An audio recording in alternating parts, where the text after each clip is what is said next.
주님께서 여러분과 함께 루카가 전한 거룩한 복음입니다.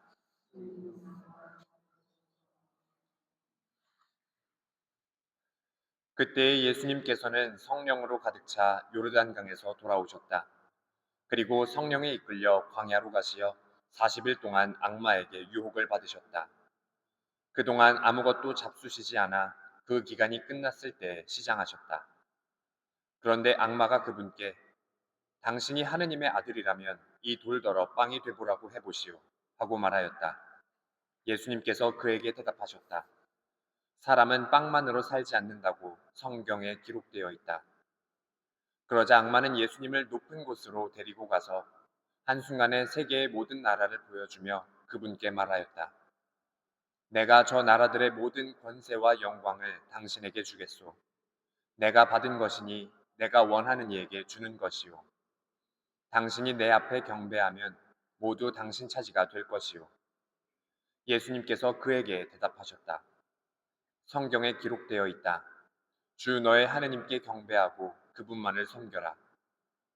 그러자 악마는 예수님을 예루살렘으로 데리고 가서 성전 꼭대기에 세운 다음 그분께 말하였다. 당신이 하느님의 아들이라면 여기에서 밑으로 몸을 던져보시오. 성경에 이렇게 기록되어 있지 않소. 그분께서는 너를 위해 당신 천사들에게 너를 보호하라고 명령하시리라. 행여 내 발이 돌에 차일세라. 그들이 손으로 너를 받쳐주리라. 예수님께서는 그에게 주 너의 하느님을 시험하지 마라 하신 말씀이 성경에 있다 하고 대답하셨다. 악마는 모든 유혹을 끝내고 다음 기회를 노리며 그분에게서 물러갔다. 주님의 말씀입니다.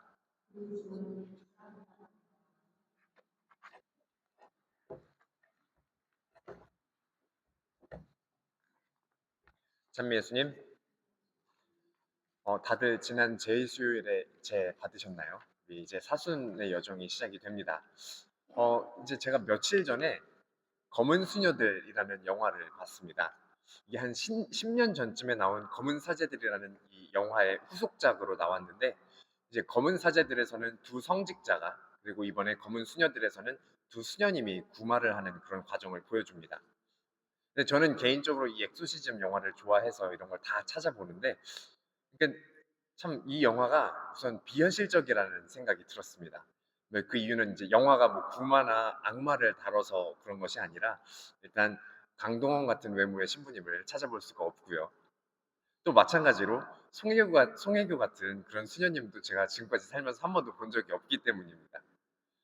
이게 뭐 악마, 뭐 구마 이런 것보다 이게 더 비현실적이지 않나 하는 생각을 보면서 했습니다. 근데 이 두 영화를 포함을 해서 모든 엑소시즘 영화를 보면 이 구마자들이 구마를 하기 위해서 공통적으로 꼭 하는 일이 있습니다. 바로 악마의 이름을 알아내는 일입니다. 이 악마의 이름, 악마의 정체를 알면 그다음부터는 이 일이 계속 수월하게 펼쳐지죠. 근데 이 악마를 이기는데 그 정체를 아는 것이 중요하다면 그 악마의 유혹을 이기는 데에도 그 정체를 아는 일이 참 중요하지 않을까 하는 생각을 해보게 됩니다.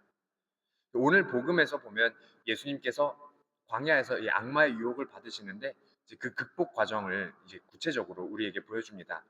그래서 우리가 그 유혹의 본질에 대해서 한번 생각을 해본다면 이 사순시기를 걸어가는 여정에서 우리에게 찾아오는 그 유혹에 대해서 이제 극복해 나가는데 도움이 되지 않을까 하는 생각이 들었습니다.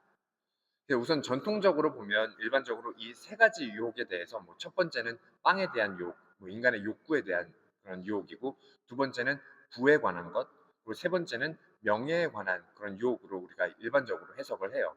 근데 그 안에 담겨져 있는 그 유혹들의 실체에 대해서 조금 더 깊이 살펴보고 싶습니다. 이제 먼저 첫 번째 유혹이 있을 당시의 상황을 주목을 해보면 복음에서는 예수님께서 40일 동안 아무것도 잡수시지 않아서 그 기간이 끝났을 때 시장하셨다 하고 전하고 있습니다. 이제 그런 상황에서 빵을 이야기하면서 예수님께 이렇게 접근을 하고 있는 거죠. 이렇게 악은 한 인간의 가장 취약한 부분을 통해서 들어옵니다. 우리가 다 개개인마다 다른 상황, 다른 조건에서 살아가고 있죠. 그래서 그러한 상황과 조건에 맞춤형으로 우리에게 다가오는 것이 악마의 유혹이지 않나 묵상해 봅니다. 그래서 이러한 유혹에서 자유로워지기 위해서는 우리의 상황을 각자 자신에 대해서 올바로 파악하고 있어야 되지 않을까 싶습니다. 그래야 이를 통해서 들어오는 유혹을 올바로 바라볼 수 있겠죠. 그래서 우리는 이렇게 자신을 바라보는 일, 자신의 상황을 바라보는 일, 내 주위를 둘러보는 일을 성찰이라고 이야기를 합니다. 그 두 번째 유혹은 또 특이합니다. 이제 이 내용을 자세히 읽어보시면 첫 번째, 세 번째 유혹에서는 악마가 유혹을 하기 전에 이렇게 조건을 덧붙여요. 당신이 하느님의 아들이라면 이렇게 해보시오 하고 이야기를 합니다. 그런데 이 두 번째 유혹에서는 하느님을 언급하지 않고 그냥 예수님께 바로 이 세상의 모든 이런 세계들을 보여줍니다. 그래서 하느님을 잊고 하느님이 아니라 세상의 가치를 보도록 유혹하는 그런 악마의 교묘한 이런 수법을 우리에게 보여주지 않나 싶습니다. 이 유혹이라는 것은 사실 가치관의 싸움입니다. 우리가 붙들어야 할 중요한 가치를 엉뚱한 것으로 대체하게끔 만들어주는 것이 바로 유혹입니다. 그래서 예수님께서 이제 다른 곳에서 제자들에게 늘 이렇게 말씀을 하시죠. 하느님과 재물을 함께 섬길 수는 없다. 하고 말씀하신 게 이러한 이유에서 말씀하신 게 아닐까 싶습니다. 그리고 세 번째 유혹에서는 이제 악마는 시편을 이용을 하면서 교묘하게 유혹을 합니다. 여기에서 악마가 하느님과의 관계에 있어서 우리에게 오류를 이제 범하도록 이렇게 유혹을 하고 있는 거죠. 그래서 악마는 성경 구절을 이용하면서 이 상황을 이상하게 만들어요. 이렇게 성경에 기록되어 있으니 하느님께서 이렇게 말씀하셨으니 하느님께서 구해 주셔야만 하는 상황을 그렇게 만들어 버리는 거죠. 하느님을 그 말씀으로 올가매고 있는 그런 모습입니다.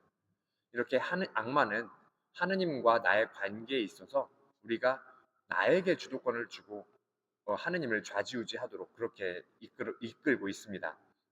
우리가 주도권을 쥐고 하느님을 도구처럼 사용하도록 만드는 것이 중요한 악마의 유혹인 거죠. 이제 우리가 사순 일주일 이제 사순 시기를 이렇게 걸어가고 있습니다. 성찰을 통해서 자기 자신을 잘 바라보고 또 나와 하느님의 관계도 잘 바라보면서 이 길다면 길다고 할 수도 있고 짧다면 짧을 수도 있는 이 사순의 여정을 잘 채비해서 떠날 수 있었으면 좋겠습니다. 잠시 묵상하시겠습니다.